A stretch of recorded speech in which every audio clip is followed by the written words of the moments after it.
Senate की कायमा committee बराए खजाना ने FBR को नई गाड़ियां खरीदने से रोकने की सिफारिश कर दी। अरबों रुपए की 1000 गाड़ियां खरीदने के मामले पर कमेटी अरकान बरहम। कौमी असेंबली इजलास में उमर अयूब को पॉइंट ऑफ ऑर्डर पर बोलने की इजाजत न मिलने पर अपोजिशन अरकान का एहतजाज और शोर शराबा।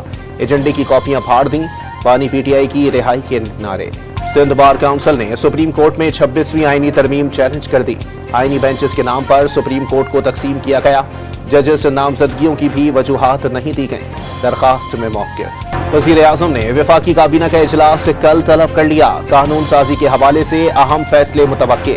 पीका कानून में तरमीम भी पेश किए जाने का इम्कान। मुज़ाकरात के लिए रास्ते निकलने चाहिए। सारे मुल्क के लोग हैं, एक दूसरे की बात सुननी चाहिए। नए अमरीकी सदर के इब्तिदाई बयानात सख्त हैं। मुस्लिम लीग नून के रहनुमा ख्वाजा साद रफीक की मीडिया से गुफ्तगू। फैसलाबाद की इंसदादी दहशतगर्दी अदालत ने 9 मई केस में उमर अयूब, शिबली फराज, फवाद चौधरी और कंवल शोजब के वारंट गिरफ्तारी जारी कर दिए। PTI रहनुमाओं के खिलाफ थाना सिविल लाइन में मुकदमा दर्ज है।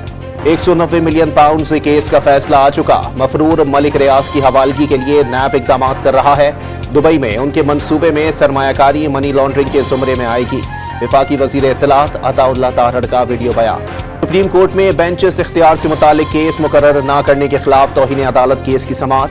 कॉज लिस्ट से केस को क्यों हटाया था?